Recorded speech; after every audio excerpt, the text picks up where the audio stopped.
वदामि। एष सुरासुरमणुसिन्धवन्दितं घोदघायिकं ममलं प्रणमामि वर्धमानं तित्थं धम्मस्य कर्तारं शेषे पुनतिथयरे ससौवसिद्धे विशुद्धसद्भावे समणेयनानदंसन चरित तव वीर्यायारे ते सव्वे समगं पत्तेगमेव पत्तेगं वन्दाम्य वर्तन्ते अर्हन्ते मानुषे खेते किच्चारहन्ताणं सिद्धाणं तहनमगणहराणं अज्जावयवगाणं साहूनं चेदि सव्वेसिं तेसिं विशुद्धदंसन नानपहाणा समं समासेज्य उपसंपयामि सम्मं जतो निवाण संपत्ती। स्वाध्याय कक्ष संपेपर्यंत आपणा सर्वांना चतुर्विध आहाराचा त्याग असणार आहे। अंतिम शासन नायक 1008 भगवान महावीर स्वामी की जय। द्वादशांग श्रुत देवी की जय। प्रवचन सार ग्रंथ आणि ज्ञेय तत्व प्रज्ञापन अधिकार, बंध समास कशाला म्हणायचं, भावबंध कसा, हे पाहिल्यानंतर नंतरच्या गाथेत सांगितलं की तुम्ही अशुद्ध नयाचा जर आश्रय घेतला तर तुम्हाला अशुद्धतेची प्राप्ती होईल आणि शुद्ध नयाचा जर आश्रय घेतला तर शुद्धताचीच उपलब्धी होईल। आणि अशा तऱ्हेने आपण 191 गाथांपर्यंत आलेलो होतो।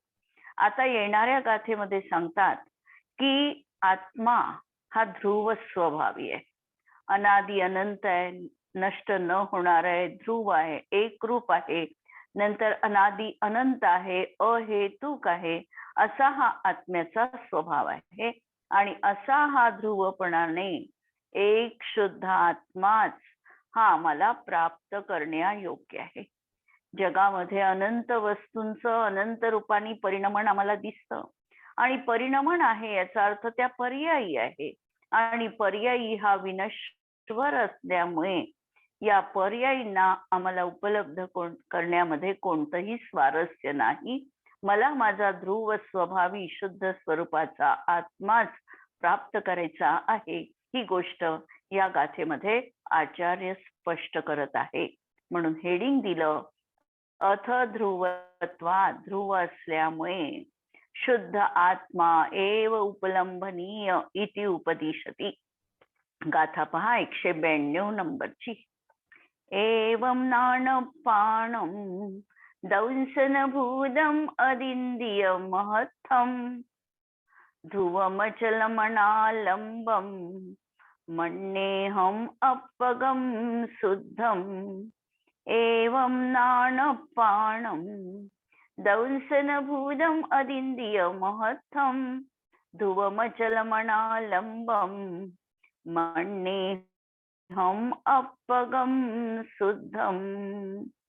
एवं अशा प्रकारे अहम मी कसा आहे, नाणपाणम मी ज्ञान स्वरूप आहे, दंसनभूतम दर्शनमय आहे, अदिंद्रियम अतींद्रिय आहे आणि महत्तम महापदार्थ आहे। कारण आत्म्याचा स्वभाव कसा, तर चैतन्य आत्म्याचा स्वभाव म्हणजेच उपलक्षणाने किंवा पर्यायार्थिक नयाने दर्शन ज्ञानमय हा आत्मा।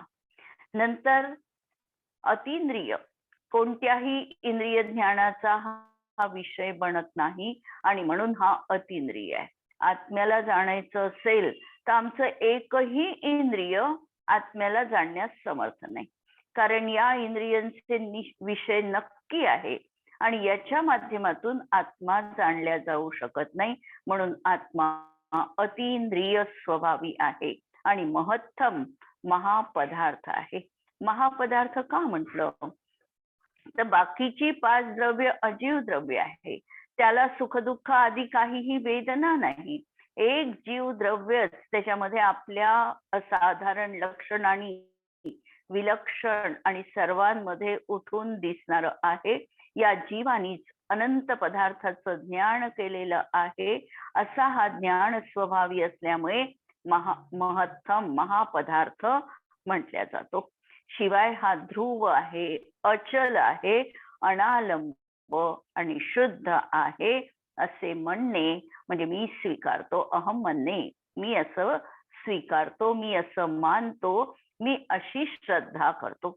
मानणं म्हणजे नुसतं शाब्दिक मानणं या ठिकाणी अभिप्रेत नाही, तर प्रतितीयुक्त मानणं म्हणजेच श्रद्धा करणं. अशी माझी या आत्मतत्वावर अकाट्य श्रद्धा आहे आणि हाच मला प्राप्त करण्यायोग्य आहे. ही गोष्ट या गाथेमध्ये आचार्य कुंद भगवंतांनी सांगितलेली आहे. टीका पहा अमृतचंद्र आचार्यांची. आत्म्याला एक शुद्ध आत्मा सत आणि अहेतुक असल्यामुळे प्रत्येक विशेषण लक्षात घ्या. पहिल्यांदा तर या गाथेमध्ये आत्म्याची 7 विशेषण दिली आहे. पहिल्यांदा ज्ञान स्वरूप, दर्शन स्वरूप, अतींद्रिय, महापदार्थ, ध्रुव, निश्चल, निरालंब आणि शुद्ध अशा रूपाची ही विशेषणं दिलेली आहे. आणि आता आत्मा शुद्ध का आहे याची कारण मीमांसा सांगताना सांगतात, आत्मा सद्रूप आहे म्हणजे अस्तिवान आहे, उत्पाद्वे द्रव्यमान आहे, सद्रूप आहे. जे नाहीच आहे ते आम्हाला मानायचंच नाहीये. जे सद्रूप आहे, जो मी आहे, माझं अस्तित्व मला मान्य करावंच लागतं, असा माझा आत्मा प्रथमतः सत आहे. या दृष्टीने आत्म्याची सर्वप्रथम अस्थिरूपाने स्थापना केलेली आहे. जर एखादा पदार्थ नाही, आणि परत लक्षात घ्यायचं, जगामध्ये असा कोणताही पदार्थ नाही की ज्याचं नाव आहे आणि पदार्थ विद्यमान नाही. म्हणून जे नामधारी आहे, नाम आहे, त्याला पदार्थ, त्याचा वाच्य जगामध्ये विद्यमान आहे. सर्वथा असत असं जगामध्ये काहीही नाही. अपेक्षेने सत असतपणा लावता येतो. जसं आत्मेच्या दृष्टीने आत्मा सत आहे, परवस्तू असद्रूप आहे, पण त्याच्या दृष्टीत पाहिल्या तर त्याही सद्रूप आहे. म्हणून सत असा हा आत्मा आहे. हा सत आहे, उत्पाद्वे द्रव्य युक्त आहे, गुण पर्यायवान आहे, नित्यात्मक असा हा आत्मा सद्रूपाने विद्यमान आहे. अस्थिपणाला याला कथन केलं. दुसरं सांगितलं अहेतुक आहे. आत्मा का आहे याचं कारण आम्ही देऊ शकत नाही, कारण हा अहेतुक आहे, स्वतःसिद्ध आहे. याला कोणत्याही आत्मा जगात का आहे याला कोणताही हेतू आम्ही प्रस्तुत करू शकत नाही. एवढंच नव्हे तर जगामध्ये या अनंत वस्तू ज्या सांगितलेल्या आहे म्हणजे परमाणू सहित अनंत द्रव्य ही जगामध्ये का आहे, तर त्यालाही आम्ही हेच उत्तर देणार की सगळं जे आहे ते अहेतुक आहे, अकारण आहे. याला कोणतंही कारण नाही, कारण विश्व या 6 द्रव्यांचा समूह रूप आहे आणि विश्वच मुळात अहेतुक आहे. हा लोकच मुळात अहेतुक आहे, म्हणून अहेतुक आहे. नंतर अनादी अनंतपणामुळे आत्म्याची निर्मिती कधी झाली तर हा अनादी आहे, आणि कधी नष्ट होणार तर हा अनंत काळपर्यंत आत्मरूपाने राहणार आहे. असं अनादी अनंतत्व या आत्मतत्वात विद्यमान आहे. आणि स्वतःसिद्ध हे परत आणखी एक विशेषण दिलं की आत्म्याला सिद्ध करण्यासाठी दुसऱ्या कोणत्याही गोष्टीची गरज भासणार नाही. आत्मा आहे आणि ही गोष्ट स्वतःसिद्ध आहे. पुद्गल जगात आहे आणि हे स्वतःसिद्ध आहे. धर्मद्रव्य आहे, स्वतःसिद्ध आहे.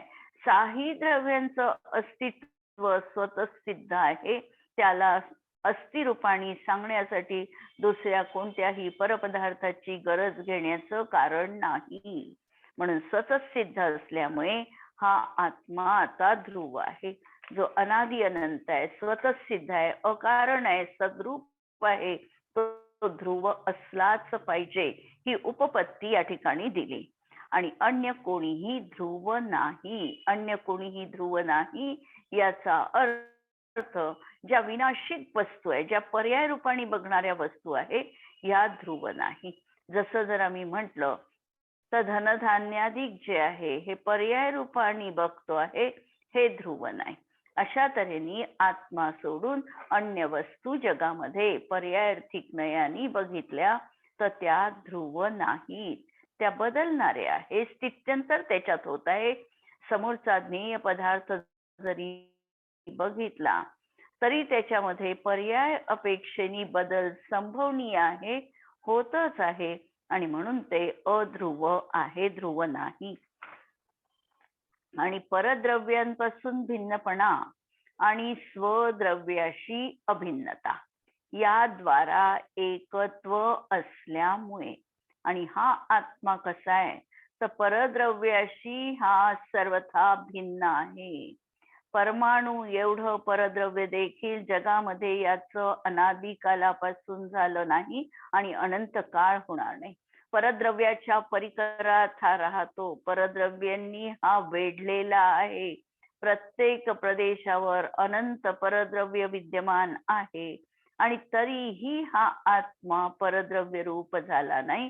परद्रव्यापासून त्याचं अस्तित्व हे अबाधित रीतीने सिद्ध आहे, तो त्याच्यापासून भिन्नच आहे. आणि स्वधर्माशी अभिन्नता आहे, आणि त्याने आपला जो स्वभाव आहे हा कधीही सोडला नाही. म्हणजे परापासून वेगळेपणा म्हणजे विभक्तपणा, काल जसं आपण बघितलं एकत्व विभक्त आत्मा, तर हा विभक्त आहे परद्रव्यांपासून, आणि स्वतःच्या गुणधर्मांशी हा नित्य तादात्म्य रूपाने कायम असणार आहे.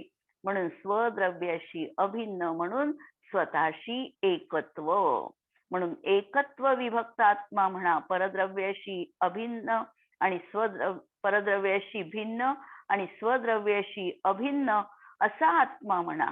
त्याचा भाव एकच लक्षात घ्यायचा आहे. आणि याद्वारा एकत्व असल्यामुळे आत्म्याचे शुद्धत्व आहे, ज्याच्यामध्ये दुसऱ्या गोष्टीची भेसळच झाली नाही. भेसळ झाली तिथे अशुद्धता निर्माण होते. उदाहरणार्थ पहा, शुद्ध दुधामध्ये जर आम्ही बिसलेरीचं शुद्ध पाणी टाकलं तर दूध अशुद्ध होतं की नाही? जरी शुद्ध मध्ये शुद्धच पाणी टाकलेलं आहे तरी दोन द्रव्य एकमेक झाले, मिसळले, म्हणजे त्या ठिकाणी अशुद्धता झालेली आहे.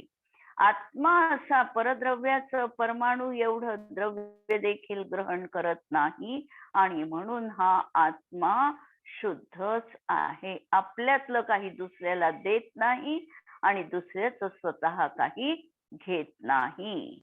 आणि असा हा ज्ञानमयपणा, दर्शनमयपणा, अतींद्रिय महान पदार्थ रूपता, अचलपणा आणि निरालंबपणा यामुळे आत्म्याला एकत्व आहे.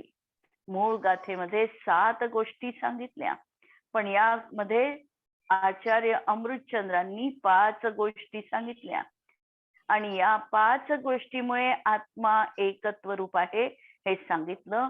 आणि एकत्व रूप जो असतो तो ध्रुव असतो आणि तो सत असतो, ही गोष्ट परत सिद्ध केली. म्हणजे पर्यायाने 7 रस्ते पण आलेले आहे.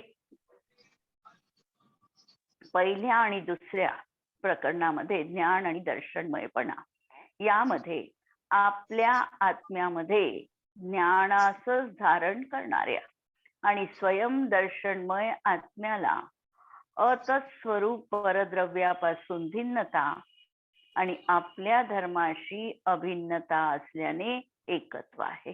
हा जो आत्मा आहे हा आत्मा चैतन्यमय आहे. चैतन्यमय आहे म्हणजे ज्ञान दर्शन स्वभावी आहे.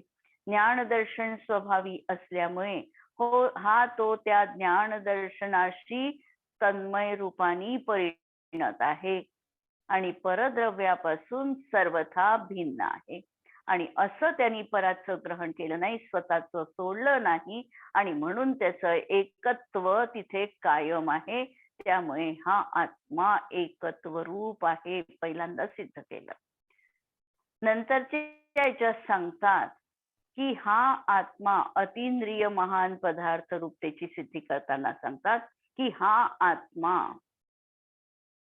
प्रतिनियत स्पर्श रस गंध वर्ण गुण आणि शब्द पर्याय यांना ग्रहण करणाऱ्या नाना इंद्रियांचे उल्लंघन करून सर्व स्पर्श रस गंध वर्ण गुणांना आणि शब्द पर्यायांना जाणणारा एक सत महापदार्थ आहे.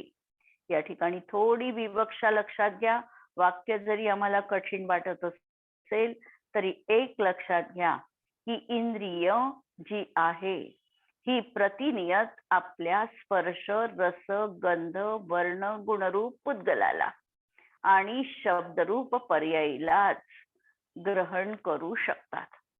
इंद्रियांचे विषय नियत आहे. जसा स्पर्शनेंद्रियाच्या माध्यमातून स्पर्शाला, रसनेंद्रियाच्या माध्यमातून रसाला आणि श्रोत्रेंद्रियाच्या माध्यमातून शब्द पर्यायीला जाणल्या जातं. यामध्ये हा आत्मा इंद्रियांपासून भिन्न आहे आणि स्पर्शादिकांना जाणणाऱ्या ज्ञानाशी अभिन्न आहे. विवक्षा लक्षात घ्या. हा आत्मा हे जे द्रव्येंद्रिय आहे या द्रव्येंद्रियांपासून भिन्न आहे. याचे नियत विषय आहे. ह्या नियत विषयांनीच आत्म्याच्या माध्यमातून या नियत विषयांद्वारा पदार्थाला जाणलं जातं. असं जरी त्या ठिकाणी असलं तरी हा आत्मा या इंद्रियांपासून भिन्न आहे आणि इंद्रियांच्या माध्यमातून जाणणं हा आत्म्याचा स्वभाव नाही. आत्मा तर असीम ज्ञानधारी आहे. एका समयात तो सर्व वस्तूंना युगपत जाणण्याचं त्याचं सामर्थ्य आहे. पण त्याचं सामर्थ्य असं इंद्रिय ज्ञानाने जाणणाऱ्या सामर्थ्याशी त्याची तुलना होऊ शकत नाही. म्हणून इंद्रियांच्या माध्यमातून जाणणं हा आत्म्याचा स्वभाव नाही. आत्म्याचा स्वभाव तर असीम ज्ञान हा आत्म्याचा स्वभाव आहे. आणि आत्म्याचं अभिन्नत्व कशाशी आहे तर इंद्रियाशी त्याचं भिन्नत्व आहे. आणि इंद्रियांनी जाणणारं जे ज्ञान आहे या ज्ञानाशी त्याची अभिन्नता आहे. दोन गोष्टी लक्षात घ्यायच्या. आणि तिसरी गोष्ट या ठिकाणी आणखी थोडी महत्वाची की आत्म्याला जाणायचं असेल तर इंद्रियांच्या माध्यमातून आत्म्याला जाणता देखील येत नाही. म्हणजे इंद्रियांच्या माध्यमातून जाणणं हा आत्म्याचा जसा स्वभाव नाही तसाच आत्मा हा इंद्रिय ग्राह्य नाही. इंद्रियांनी जाणल्या जाऊ शकत नाही. अशा तऱ्हेने या आत्मा हा जो आहे हा आत्मा सतरूप एक महापदार्थ आहे. परत वाक्य पहा तिसऱ्या नंबरचं की हा आत्मा प्रतिनियत स्पर्श रस गंध वर्ण गुण हे पुद्गलाचे गुणधर्म आहे आणि शब्द ही मात्र पुद्गलाची पर्याय आहे. आपण बघितलं शब्द बंध सूक्ष्म स्थौल्य संस्थान भेद तमच्छाया या पुद्गलाच्या पर्यायी आहे. आता पुद्गलाच्या पर्यायीचं ज्ञान देखील आत्म्याला होतं. पण ह्या ज्या पुद्गलाच्या पर्यायी इंद्रिय ग्राह्य आहे हे इंद्रिय ग्राह्यपणा किंवा इंद्रिय हा मात्र आत्म्याचा स्वभाव नाही. किंवा इंद्रिय ही जड आहे द्रव्येंद्रिय आणि द्रव्येंद्रियापासून आत्मा भिन्न आहे. म्हणून हा आत्मा प्रतिनियत स्पर्श रस गंध वर्ण गुण आणि शब्द पर्याय यांना ग्रहण करणाऱ्या नाना इंद्रियांचे उल्लंघन करून म्हणजे हा इंद्रिय रूप होत नाही तर काय केलं सर्व स्पर्श रस गंध वर्ण गुणांना आणि शब्द पर्यायांना जाणणारा हा फक्त जाणणारा आहे एक मात्र सत महापदार्थ आहे. त्या आत्म्याची इंद्रियात्मक परद्रव्यांपासून भिन्नता आणि स्पर्शादिकांना ग्रहण करणे रूप ज्ञान स्वरूप स्वद्रव्याशी अभिन्नता आहे. म्हणून तो एकत्व स्वरूप आहे. तिसऱ्या याच्यामध्ये ही गोष्ट सांगितली की आपल्या ज्ञानाशी तो अभिन्न आहे आणि द्रव्येंद्रियाच्या विषयांशी तो भिन्न आहे. चौथ्या याच्यामध्ये सांगतात, त्याचप्रमाणे क्षणविध्वंस रूपाने प्रवृत्त अशा ज्ञेयभूत पर्यायांचे, अर्थात प्रतिसमय नष्ट होणाऱ्या आणि जाणण्यायोग्य पर्यायांचे ग्रहण आणि त्याग करणे याच्या अभावाने अचल असणाऱ्या आत्म्याला ज्ञेयभूत पर्यायात्मक परद्रव्यांपासून विभाग म्हणजेच भिन्नता आणि तन्निमित्त ज्ञान स्वरूप स्वद्रव्याशी अविभागता म्हणजेच अभिन्नता, यामुळे एकत्व आहे. वाक्य अमृतचंद्र आचार्यांचं वैशिष्ट्यच आहे की वाक्यामध्ये कुठेही ते फुल स्टॉप घेत नाही, पूर्णच्या पूर्ण ते त्या ठिकाणी सांगतात. पण आम्हाला मात्र त्यांच्या बुद्धीचं जरी कौतुक वाटत असेल तरी त्याची उकल आणि फोड करूनच ते वाक्य समजावं लागतं. वाक्य पहा की ज्ञेय कसे आहे. आम्ही आत्मा जो ज्ञेयाला जाणतो आहे, हे ज्ञेय प्रतिसमय उत्पाद व्ययानी संयुक्त आहे. म्हणून याच्यामध्ये क्षण विध्वंस रूपाने प्रवृत्ती होते आहे, उत्पाद व्यय ध्रुवता तिथे दिसते आहे, अशा रूपाने त्याच्या पर्यायी सातत्याने बदलत आहे. अशा या ज्ञेयभूत पदार्थाचं प्रतिक्षणी पर्यायी बदलत आहे, नष्ट होत आहे. आणि या पर्यायींचं ग्रहण करणं किंवा त्याग करणं या क्षणविध्वंस पर्यायाचं हा आत्म्याचा असा चंचल स्वभाव नाही. आत्म्याचा स्वभाव तर कसा आहे, अचल रूपाचा आहे. आणि म्हणून आत्मा हा अशा या परद्रव्यांपासून भिन्न आहे आणि परनिमित्तक होणाऱ्या स्वतःच्या ज्ञान स्वरूपाशी मात्र अभिन्न आहे. परत इथेही तीच गोष्ट सांगितली की हा आत्मा ज्ञेयापासून भिन्न आहे आणि ज्ञेय निमित्तक होणाऱ्या ज्ञानाशी अभिन्न आहे आणि म्हणून त्याचं एकत्व तिथे आहे.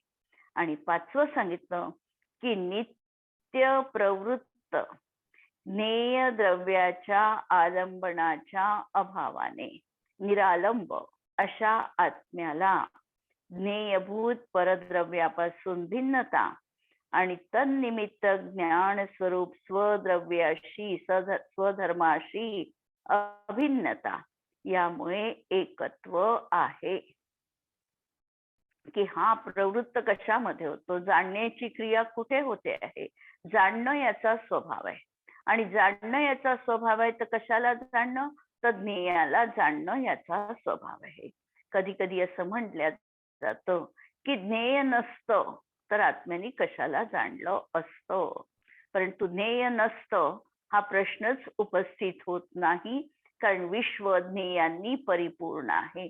जसा ज्ञान स्वरूपी आत्मा नसता तर हा प्रश्न अनाठायी आहे, त्याप्रमाणे ज्ञेय नसते तर हाही प्रश्न अनाठायी आहे. याचं कारण ज्ञेय जगामध्ये निरंतर विद्यमान राहणारच आहे आणि या ज्ञेयाच्या अनुषंगाने ज्ञानाची प्रवृत्ती देखील तशा प्रकारची ज्ञेयाकार रूपाने परिणत होणारी आहे. परंतु ज्ञेय आहे म्हणून ज्ञेयाच्या अवलंबनाने ज्ञानाची प्राप्ती आहे, हे मात्र निखालच चुकीचं आहे. ज्ञेय असो अथवा नसो, जाणण आत्म्याचा स्वभाव आहे आणि तो प्रतिसमय जाणन रूपाने प्रवृत्त होणारच आहे. ज्ञेय अस्ति असे किंवा नसो, म्हणून ज्ञेयाच्या अवलंबनाने ज्ञानाची सिद्धी होत नाही. म्हणून ज्ञान कसं तर निरालंब आहे, याला अवलंबनाची गरज नाही, हे स्वतः सिद्ध आहे. जाणणं याचा स्वभाव आहे आणि समोर ज्ञेय त्याच्या स्वभावाने विद्यमान आहे. म्हणून अशा प्रकारे ज्ञेयाला तो जाणतो. अशा प्रकारचा ज्ञेय न्यायक असा निमित्त नैमित्तिक संबंध त्या ठिकाणी कथन केल्या जातो. जाणतो हा आत्मा स्वतःला स्वतःच्या स्वभावाने. म्हणून नित्य प्रवृत्त ज्ञेय द्रव्याच्या अवलंबनाच्या अभावाने म्हणजे नित्य प्रवृत्तमान असणाऱ्या ज्ञेयाचं अवलंबन देखील याला ज्ञानासाठी गरजेचं नाही.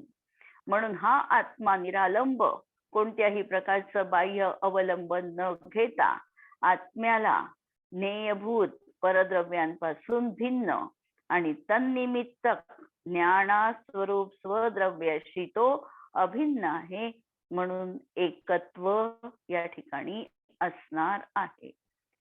याप्रमाणे चैतन्य मात्र स्वभावानेच शुद्ध नये हा तेवढेच निरूपण करणारा असल्यामुळे, अर्थात एकत्व रूप आत्मा शुद्ध आहे, जो एकत्वाला प्राप्त झाला. समयसार मध्ये याच अर्थाची गाथा ठेवली की जो एकत्वाला प्राप्त झाला तो जगामध्ये सुंदर आहे, आणि ज्यांनी असा प्रकारचा परद्रव्याशी संग केला तो त्या ठिकाणी असुंदर आहे. जगामध्ये प्रत्येकच पदार्थ आपल्या स्वद्रव्य गुणांना धारण करतात, म्हणून प्रत्येक द्रव्य जगामध्ये सवथो सुंदरो लोगो, या जगात सर्व सुंदर आहे. पण ह्या जीवाने आपला स्वभाव सोडला, विभावाशी तो एकरूप झाला, आणि म्हणून याला आता त्या ठिकाणी बंधकथा दिसते आहे. अशी ती गाथा अमृतचंद कुंद भगवंतांनी ठेवलेली आहे. म्हणून एकत्व रूप आत्मा हाच शुद्ध आहे, जो आपल्या एकत्व स्वभावात आहे, तो जगामध्ये सुंदर आहे, शुद्ध आहे. चैतन्यग्राही शुद्ध नये आत्म्याला शुद्धच निरूपित करतो, असा हा निरूपित करत असल्यामुळे शुद्ध आत्मा हा एकच आहे आणि तो ध्रुवपणाने प्राप्त करण्याच्या योग्यतेचा आहे, म्हणून त्याला जीवनात आम्हाला प्राप्त करायचं आहे. उदाहरण दिलं, कोण्या एका पांथस्त्याच्या शरीराशी संसर्ग असणाऱ्या मार्गातील अनेक वृक्षांच्या छायेप्रमाणे अन्य विनाशिक अध्रुव वस्तूंचे प्रयोजन ते काय. उदाहरण कसं आहे की एक पांथस्थ आहे, पांथस्थ आहे म्हणजे तो रस्त्याने गमन करणारा आहे, गमन करणारा आहे म्हणजे तो एका ठिकाणी स्थिर नाही, तो चालणारा गृहस्थ आहे, वाटसरू आहे, मार्गक्रमण करत आहे. अशा या मार्गक्रमण करणाऱ्या पांथस्थाच्या शरीरावर अनेक वृक्षांच्या सावली पडत राहतात, कारण रस्त्याच्या कडेने वृक्षांची रांग आहे आणि तो एका वृक्षासमोरून समोरच्या वृक्षावर जातो, त्याच्या शरीरावर छाया पडत जाते. या ठिकाणी दोघही विनाशिक आहे.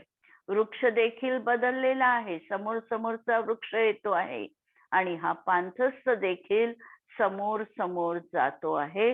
तर असा हा अनेक वृक्षांच्या छायेमध्ये आणि अन्य विनाशिक, आणि तोही स्वतः समोर जातो आहे, म्हणजे एका ठिकाणी स्थिर नाही, म्हणजेच त्याच्यामध्ये देखील बदल दिसतात आहे. आणि म्हणून अशा अध्रुव वस्तूचे, बदलणाऱ्या वस्तूचं या ठिकाणी कोणतंही प्रयोजन आचार्यांना नाही.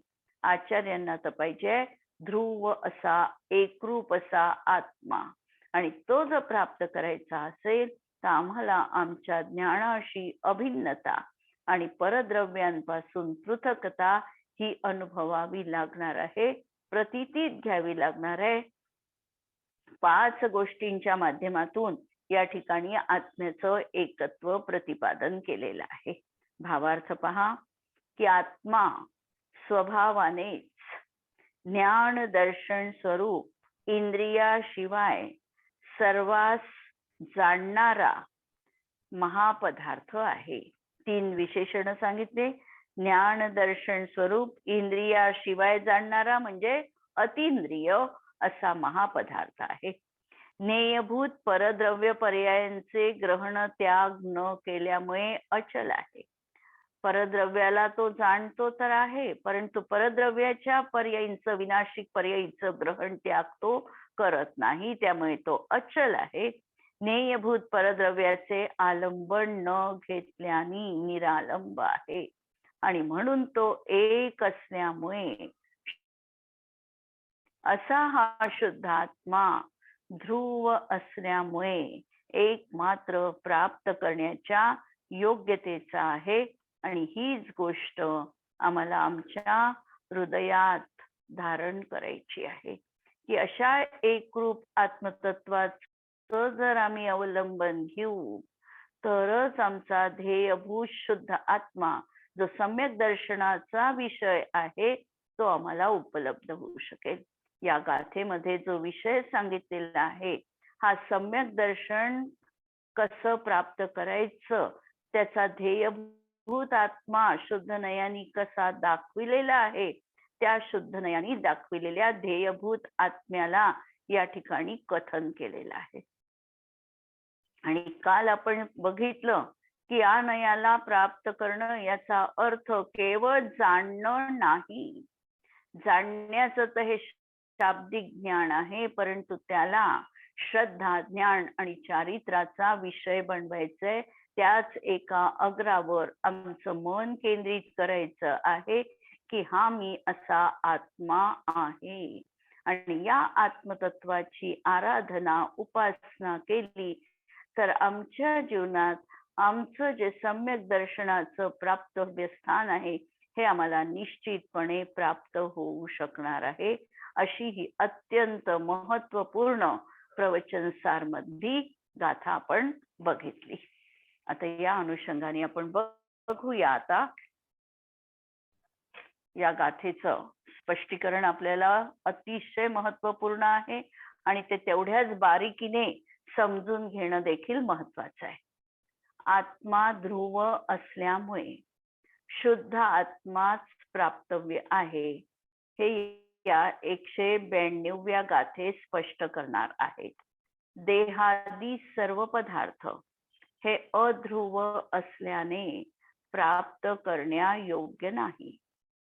आत्म्याचे ध्रुवत्व हे सर्वस्वी शुद्ध केवळ आत्माच आहे, अन्य काहीही नाही. आत्मा स्वयं सत आहे. सतचं विशेषण आपण बघितलं. अहेतुक आहे, अकारण आहे. जगामध्ये आत्मा का याचं कोणतंही कारण नाही, तो स्वतःच्या स्वभावाने आहे आणि म्हणून अनादी अनंत आहे आणि स्वतःसिद्ध आहे. किती विशेषणे दिली? सत, अहेतुक, अनादी अनंत आणि स्वतःसिद्ध. 4 विशेषणांनी आत्मा या ठिकाणी दर्शविला आहे.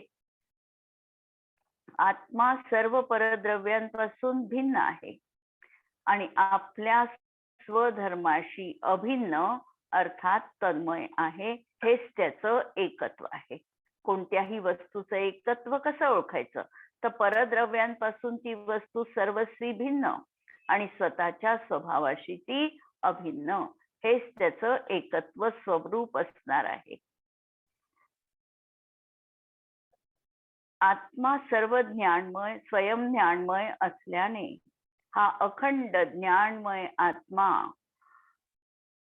अतन्मय सर्व परद्रव्यांपासून भिन्न आणि आपल्या निज स्वभावाशी तन्मय असल्याने एकत्वगत शुद्ध आहे.